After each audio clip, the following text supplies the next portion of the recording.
Okay, I really need to stop doing these when I'm tired because this is the third time I've tried to record this just because I'm extremely out of it.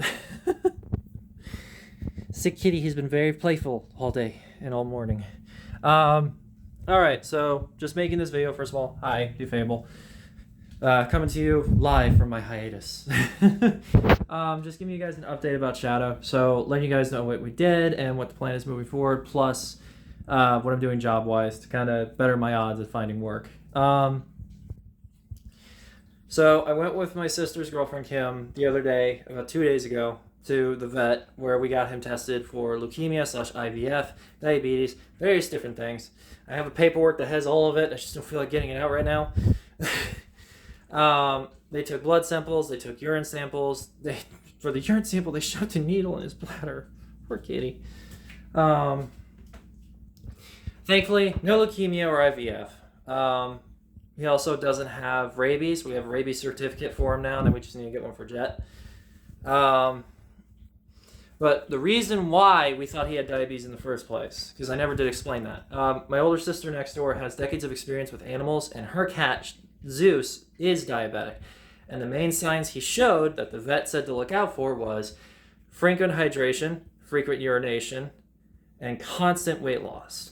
So those are the three symptoms that we looked out for with Shadow, and he exhibited all three, which is why we were worried he had diabetes. So we weren't going in blind. We actually had some frame of reference with this.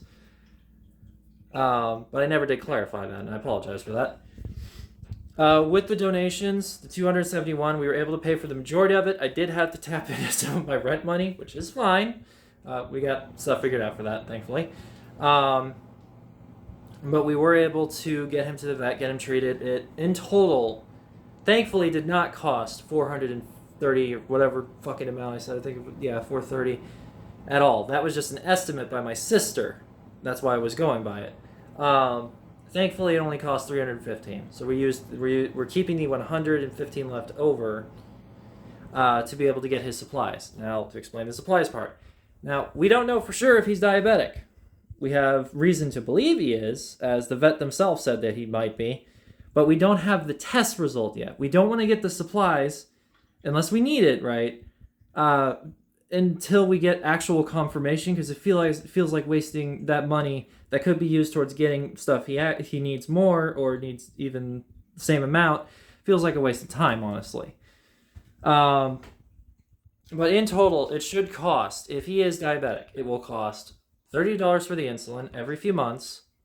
I've been told by both the vet and my older sister that the insulin, depending on how much we need to give him a day, should last a few months because the vials are pretty big. They're about that big, and you only give a tiny bit each time you give them the shots. Again, based on their blood sugar. That's the main thing to look out for. There's also the needles themselves, which are $50. And here's the big one. The specialized diabetic cat food is $80 fucking dollars. But if you factor in the fact that the insulin should last a few months, we really only need to pay $130 for his supplies each month. So not bad. It's doable. But yeah, just there you go. Just an update about Shadow, full transparency. I never really explained where I came up with the $450, but yeah, it was an estimate given because that's how much Crystal had to pay for Zeus. But Zeus also is an older cat and got way more treatments or way more tests and stuff done, so we didn't factor that into the amount. So that's why it's significantly cheaper than it is.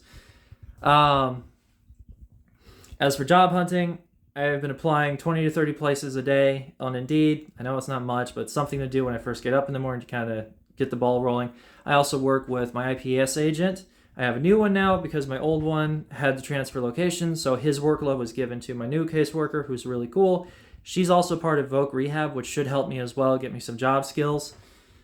Get my foot in the door, basically. I don't know the specifics about it. It's been a while since I've worked with Voc Rehab, but it's going to help, basically, is the long and short of it. I'm also going to be using a website my father recommended me that got him a job instantly, as well as going to places in person now that it's warmer again. Now that it's warming up, my avenues are much wider. And now that the holidays are over, it's going to be easier to find a job. Because for those who don't know, during holiday season, it is very difficult to find jobs, especially full-time jobs, which is what I'm looking for. I'm going to reapply at the Deerbergs near us, which is on Rock Road. And I guess I'll reapply at the fucking Lee's again. I used to work at a Lee's in the Del Mar Loop. I mentioned it before. Got a 3rd-degree burn. The whole thing.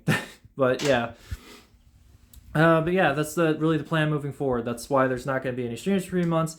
I'm focusing on therapy, my mental health, my sons, my wife, and just finding work, essentially. Is that's taking up all my time. And I don't really feel up to making content of any kind until that is secure. So I'm not even going to promise a time when I'll return as a streamer. I'm just going to say that when I find work, if I have time, I will stream. So there you go. That's the long and short of it. Final update on that regard. But yeah, hopefully that kind of clears some things up about Xiao, because there was a lot that was very left up in the air. There was not a lot of explanation about why the original amount was believed to be 430 or anything like that. So I wanted to clarify that. And yeah, also apologies. It's super dark. I'm in my kitchen. I have a massive fucking headache. That's why I'm not in the bedroom with Brad. But yeah, love you. Appreciate you. And as always, stay strong no matter what. Bye, guys.